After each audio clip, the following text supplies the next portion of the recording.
মুঘল সাম্রাজ্যের বাদশাহ আকবর, সে ছিল সেকুলার, সোজা কথা ইসলাম বিরোধী। আকবর ছিল মুঘলদের মধ্যে ইসলাম বিরোধী। সে আজান দেওয়া নিষেধ করেছিল। আজান, এটাতে আরেক ধর্মের গন্ধ আসে।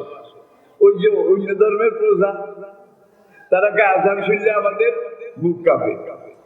কাইজরিয়ার আজান হবে না, নিচে আজান বন্ধ করে। আল্লাহু আকবার, এইটা শুনলে আমাদের বুকে শুকনা অলিদ্ধ হয়ে। আল্লাহু আকবার নিষেধ। বিবাহের ব্যাপারে প্রভু হিন্দু মুসলমান কোন বাসাবাসি বেদ বিচার নাই, যার যেখানে যেভাবে মন চাই এইভাবে করতে পারবে। এইভাবে অনেক কিছু ইসলামকে একেবারে কন্ট্রোল করতে করতে সিপি হালাইছে।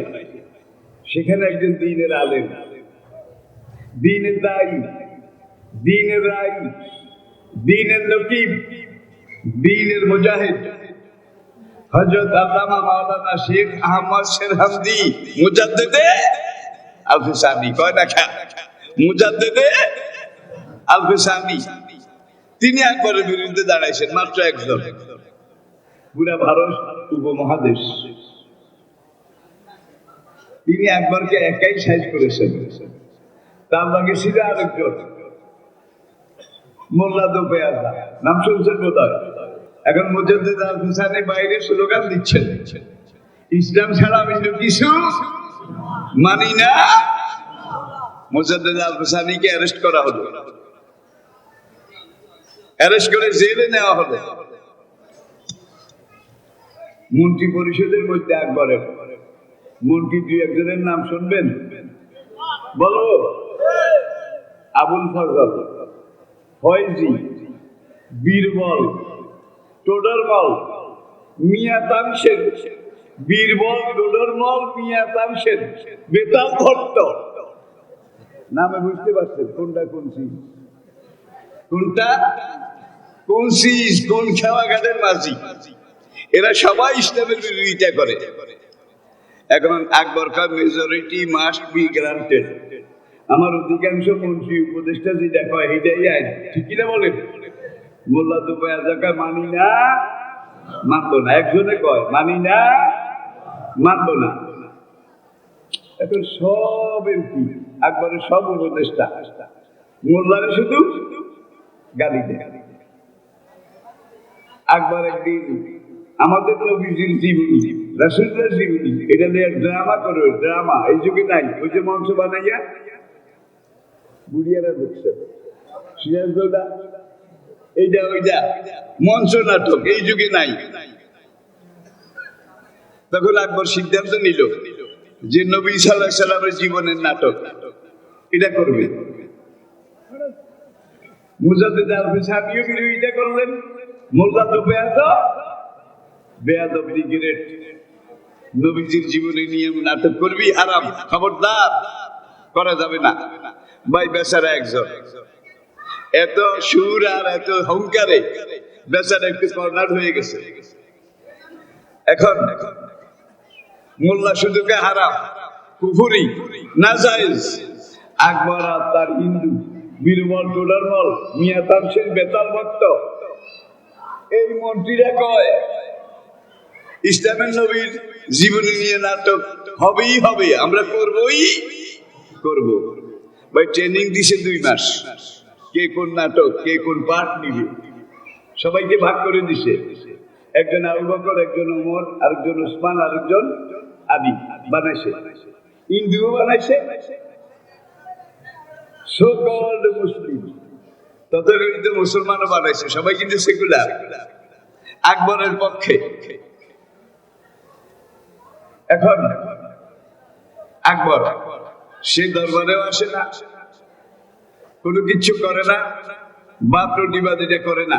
যেদিন নাটক শুরু হবে এদিন ফজরের সময় না খাইয়া দিল্লির দরবারে এসে বলে মহারাজের জয় হোক, মহারাজের জয় হোক। দেখছেন যে মোল্লা দোপেয়াজা কোনদিন আমার মহারাজের জয় হোক কয় না, আজকে হয়। মোল্লা বোধহয় হেদায়েত হইয়া গেছে, মোল্লা বোধহয় আমার পক্ষে চলে আসছে।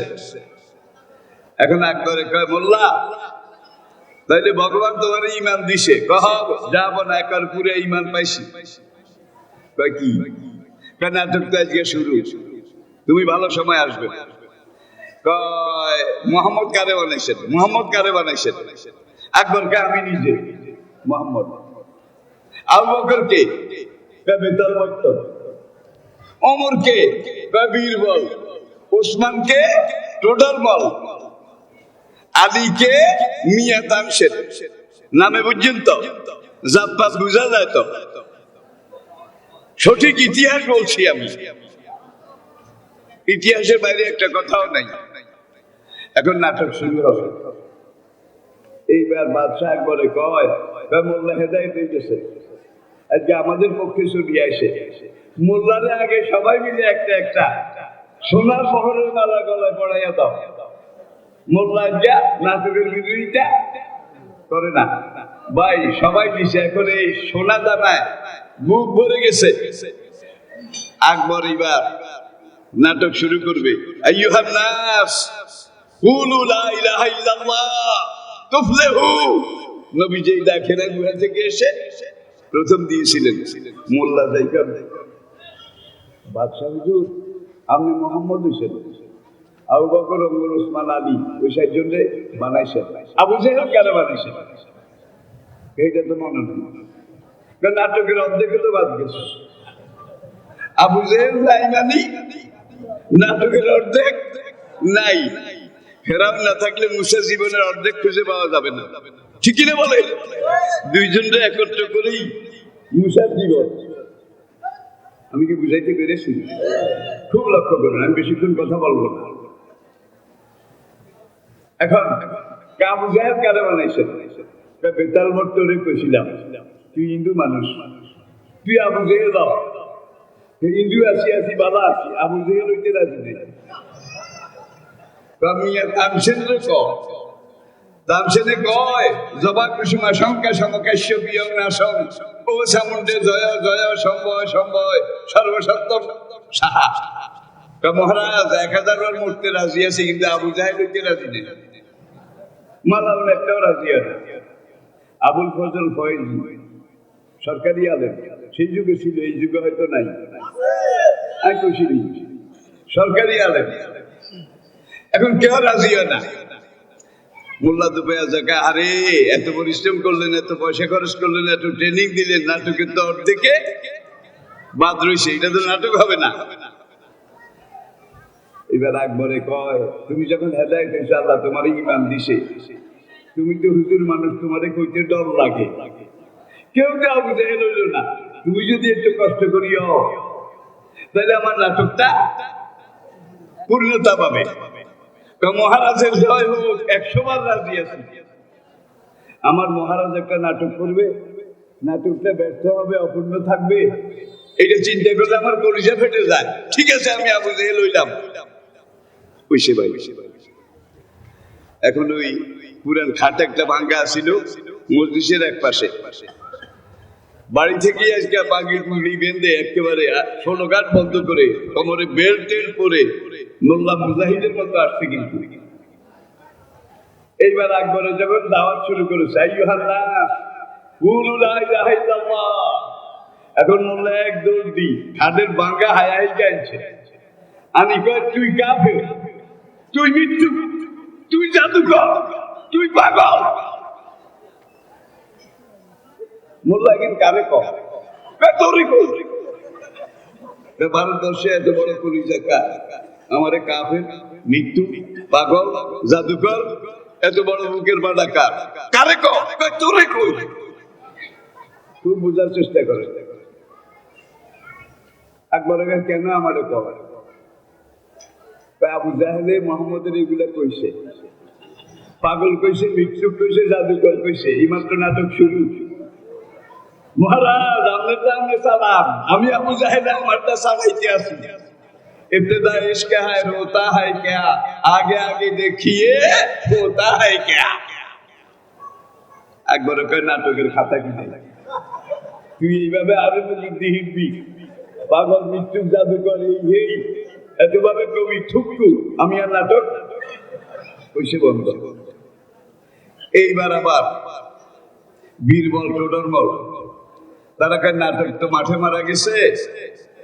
মোল্লার আসলে শিকন বুদ্ধি, মোল্লার শিকন বুদ্ধি এটা লাগে আমরা পেরে উঠি না। মহারাজ নাটক তো গেছে গেছে, আপনি যদি দয়া করে রাজি হন তাইলে মোল্লার একটা ইন্টারভিউ নিব আজকে। ইন্টারভিউ দেখি মোল্লার কেমন হ্যান্ডম স্যান্ডম আছে, বুদ্ধি টুদ্ধি কি আছে। মোল্লাকে 100 বার রাজি আছি, আমার দিয়ে কি করবি কর, আমি রাজি আছি। আকবর প্রথম প্রশ্নটা মোল্লা তোমারে আমি করি। মোল্লা তোমার যদি এত এলেন থাকে তাহলে দিল্লি শহর, পুরানা দিল্লি, এই যে একটা সরকারি পানির ট্যাঙ্কি আছে অনেক উপরে, এই ট্যাঙ্কিতে কয় গ্লাস পানি আছে তুমি যদি কইতে পারো তোমার আরেকটা সোনার মোহরের মালা গলায় দেবো। বীরবল হাততালি দেয়, সোনার মা হাততালি দেয়, এত বড় ট্যাঙ্কি। আর বাচ্চা জিজ্ঞেসে পানি কয় গ্লাস আছে। মোল্লা মাথা চুলকে আর কাজ জলবৎ তরলং, জলবৎ তরলং, জলবৎ তরলং, পানির মতো সোজা, পানির মতো সোজা। কি প্রশ্নের উত্তর? কত গ্লাস আছে? যাবো না, আপনি তো গ্লাসের সাইজ বলেন নাই, বুঝছেন কত গ্লাস? গ্লাস যদি ট্যাঙ্কির সমান হয় তাহলে 1 গ্লাস, গ্লাস যদি ট্যাঙ্কির অর্ধেক হয় তাহলে, গ্লাসটা যদি ট্যাঙ্কির 10 ভাগের 1 ভাগ হয় 10 গ্লাস, গ্লাসটা যদি ট্যাঙ্কির 100 ভাগের 1 ভাগ হয় 100 গ্লাস, লক্ষ ভাগের 1 ভাগ হলে 1 লক্ষ গ্লাস। কেমনি বুঝি? তা মাফেন না। এবার ফয়জি আর আবুল ফজল বাদশাহদের মাফি টাফি কাম নাই, যে 2 গ্লাস দিয়ে মাফেন। মোল্লার হিসাবের মধ্যে যাই হরণ লাগবে। আল্লাহু আকবার। মৌলবীরা কিছু বুঝে না। ইমাম ফখরুদ্দিন রাজি রহমতুল্লাহ আলাইহি गर्व इस्तेज़ाद कारे दीबुदे फख्र राजी राजदारे दीबुदे इश्क ने हमें निकम्मा कर दिया और ना हम भी काम किया आदमी थे गिरोइडा। এইবার বিতাল ভট্ট নাম শুনছেন, ইতিহাসে আছে। বিতাল ভট্ট কয় বাদশাহ হুজুর অনুমতি দেন, আমি মোল্লাকে একটা প্রশ্ন করব। আমি অনুমতি দিলাম, কর। বিতাল ভট্ট খাড়াই কয় কি প্রশ্ন করবো? পুরা ভারতবর্ষে মোল্লা তোমার যদি এত বুদ্ধি থাকে তুমি কতগুলা কাউয়া আছে? কাউয়া মঞ্চে করে আদমশুমারি, আর মোল্লারই দিছে কাউয়া শুমারি। মোল্লা একটু মাথা চুলকাইয়া টুলকাইয়া কয় এমন একটা প্রশ্ন করলা যেটা পানির মতো সহজ। কও না কয়টা? 9,09,999টা কাউয়া আছে। একবার ওকে কেমনি বুঝি? কেন কাউয়া শুমারি করেন না? কাউয়া কোন মানুষের পক্ষে কি সহজ? এখন বীরবল টোডরমল একজন আরেকজনের মুখের দিকে চায়, প্রশ্ন করি তো আরো আটকে গেছি। কাউয়া শুমারি কি সহজ? এইবার মিয়াতার সেন বেতাল ভট্ট উমিচাপ সিরাজদৌলার এখানেও উমিচাপ নামা ছিল, ওখানেও আছে। তারা বুদ্ধি দিল বাদশাহ হুজুর এক কাম করেন, এই দিল্লির পুরানো নয়া দিল্লি, পুরাতন দিল্লি, ভারতবর্ষ, কাউয়া এক কিনার ধরি মারেন, মারি বস্তা পড়েন, একটা কাউয়া যেন জীবিত না থাকে, বস্তা পড়ে। এরপরে আমরা এটাকে গণনা করব। ভাই এখন বন্দুকা আনছে, বস্তাও আনছে, কাউয়া মারব। মোল্লা যে কইছে 9,09,000, গণায় ঠিক হইলে মোল্লা পুরস্কার পাবে, গণা ভুল হইলে মোল্লাকে ফাঁসি দেবে। রায়ও কিন্তু অগ্রিম হয়ে গেছে। এখন ওই বন্দুক নিয়ে গানম্যান তারা বাইরে পিছনে লেবার কুলি তারা বস্তা কাঁধে করে যায়, কাউয়া মারে আর বস্তা ধরে গনে ঠুসঠাস কয়েকটা মারার পরে বাচ্চা হুজুর কাউয়া গনাগনি না করে আমার কথা বিশ্বাস করি, যদি আমার পুরস্কার দিয়ে দেন আমি আর সামনে আগাবো না, একটা কথাও বলবো না। আর যদি আমার পুরস্কার না দেন তাহলে আমি যেই জবাব দিছি এটার লগে একটু হাসিয়া আছে, হাসিয়া ফুটনোট আছে। এটা কি কয়, যদি 2,000 বেশি হয় 9,09,999 থেকে, তাইলে বুঝবেন ভারতের বাইরে মামু বাড়ি থেকে বেড়াইতে আয় মারা পড়ছে, খালু বাড়ি থেকে বেড়াইতে মারা পড়ছে, তালাই বাড়ি থেকে বেড়াইতে আসছিল মারা পড়ছে। যদি কম হয় তাইলে মনে করতে হবে বেড়াইতে গেছে। বাইরের কাউকে বাড়ি কোনো লাভ আছে, গণি কোনো সোয়াব আছে? যদি মোল্লারে পুরস্কার দিতে কথাটা কেন ভুলে চাই আটকাইতাম, আর যত আটকাইতাম চাই মোল্লা তত নিজকে ডিসকভার করে। এইবার বেতাল ভট্ট কয়, মোল্লা তুমি যদি এত বুঝো তাহলে আমি যে এখানে বাদশার সামনে বসে আছি, বসে বসে কি চিন্তা করতেছি, আমার মনের কথাটা একটু কম। ভাই একজনের মনের কথা আরেকজনে জানে, এটা কি সম্ভব? মোল্লা কয়, জলবৎ তরলম, এমন এক প্রশ্ন করলে পানির মতো সহজ। কও না, কও না। মহারাজের জয় হোক, যা বলা বাদশাহ হুজুর, আপনার অন্যতম উজির বেতাল ভট্ট, সে বলছে আমি এখন কি চিন্তা করতেছি। মহারাজ আপনি সাক্ষী থাকেন, সে চিন্তা করতেছে এমন কাজ করবে যাতে মহারাজ খুশি হয়, এমন কথা বলবে যাতে মহারাজ খুশি হয়, এমন কোনো কাজ করবে না যাতে মহারাজের মনে কষ্ট লাগে, এমন কোনো কথাও বলবে না যাতে জাহাপনার মনে কষ্ট লাগে, এমন এমন কথা বলবে, কাজ করবে সবগুলো যাতে মহারাজ যেন খুশি হয়। বেতাল ভট্ট মোল্লা আমার মনের কথাটা কেমনে কইলা? বেতাল ভট্ট যদি কইতে এগুলো একটাও আমার মনের মধ্যে নাই, তাহলে কল্লা কোনটা যাইত? মোল্লারটা না বেতাল ভট্টের না? আমার রুহানি সন্তান আজকে 2-1 বুড়া আমার বয়সে ব্যতিক্রম, 1-2 আছে আর নাই। মাঠে যারা কথা বলে সব কিন্তু যুবক, সব কিন্তু যুবক, বুড়ারা শেষ।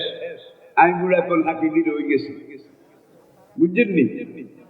মিজানুর রহমান আজহারি থেকে শুরু করে আজকে মাঠে যারা কথা বলে তারা সবাই আমাকে আব্বা ডাকে, বলে যে হুজুর আমাদের রুহানি আব্বা। তারা আমার কত খুশি করে। কেউ হয়তো দেখবেন এই রফিকুল্লাহ আফসারি টাফসারি, আমি যতক্ষণ স্টেজে থাকি ইয়ানো বই থাকি, সে আরো বইতে গেলে না বাপ না উঠলে আবার টেওয়া দেয়, হাদিয়ে দেয় নাকি কিলোমিটার 10 কিল দেয়। বাপ বুড়ো হইলে হুতেরা দেয় না, বাপ বুড়ো হইলে ছেলেরা দেয়। অনেক আলেম আমাদের হাদিয়া দেয়। আমি আবার গাঙ্গের পানি গাঙ্গে মিশাই দিই। আজকে 57 বছর ওয়াজ করি, ঘর একটা করতে পারলাম না, কিন্তু আমার অ্যাকাউন্টে এই বছর কিছু মানুষ বিদ্রোহ করেছে। বিদ্রোহ হুজুরে রাজি করা যাবে না, কত জায়গা থেকে ফোন করে একটা বিল্ডিং করে দিয়ে, আমি রাজি হই নাই। আমার অজান্তে এইবার আমার অ্যাকাউন্টে 1 লক্ষ 2 লক্ষ 5 লক্ষ আমার অ্যাকাউন্টে জমা হয়ে গেছে। কাটিয়া বড়ি দিছি আইলে ঘর করে, নইলে টিয়ার দাবি ছাড়তাম না। আর কিভাবে আটকেছে করে, এগুলো আল্লাহর ফয়সালা, আল্লাহর ফয়সালা। আমি গুনাহগার পাপী, যে কোনো সময় হয়তো শুনবেন নাই নাই চলে গেছে, এটাই বাস্তবতা। যে দেশে মাওলানা লুৎফর রহমান নাই সেই দেশে বোধহয় মাদ্রাসা হয় না, যে দেশে মাওলানা লুৎফর রহমান নাই সেই দেশে বোধহয় মসজিদ হয় না। কিছু কিছু বাইরে এই কথা কয় আর। তো আমি তো দানা রয়ে গেছি, আল্লাহর মধ্যে সারা বড় হয়ে গেছে, এইটা আর কারণ যাইতো না, এটা ইনশাআল্লাহ থাকবে। হাই স্কুল এখান থেকে চলে যাওয়ার পরে যদি মাদ্রাসা এটা না হতো, আমি নারায়ণগঞ্জ চিলড্রেন পার্কে তাফসীর মাহফিল করি বাংলাদেশ হওয়ার পরে পরে 2 থেকে 3 বছরের পরে। চিলড্রেন পার্কে লক্ষ লক্ষ মানুষ, আমার এলাকার 2 জন মুরব্বী, আমাদের প্রাক্তন ভারপ্রাপ্ত চেয়ারম্যান মেম্বার সরকার সাহেব মতো আসাদুল্লাহ সরকার, নাডুয়ার বাড়ির খায়রুল্লাহ কাকা, কাকা কইতো আর কাকা কইতো। এই দুইজন আবার নারায়ণগঞ্জ ওই লঙ্কাদের আনো কাপড়ের ব্যবসা করে। আমি একদিন তাদের ওখানে গেলাম, চা খাইলাম, পান খাইলাম। আমাকে কাকু, আমি তো দৌড়ের রূপে আসি, একটা মাদ্রাসা করলে কেমন হয়? মরহুম সরকার সাহেব কাজী খায়রুল্লাহ মরণ পর্যন্ত যা পারছে এইভাবে দিয়ে গেছে। রাতে আমি থাকি বরিশাল টেক্সটাইল মিল, তার মালিক একটা বাসার 4 তলায়।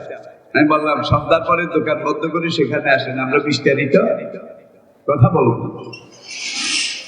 এই মাদ্রাসা শুরু করেছি আমার একজন বন্ধু, ঢাকার একজন ব্যবসায়ী আলহাজ মোহাম্মদ শফিউদ্দিন দেওয়া, শফিউদ্দিন দেওয়া।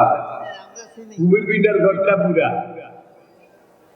ঘর তিনি করে দিয়েছেন।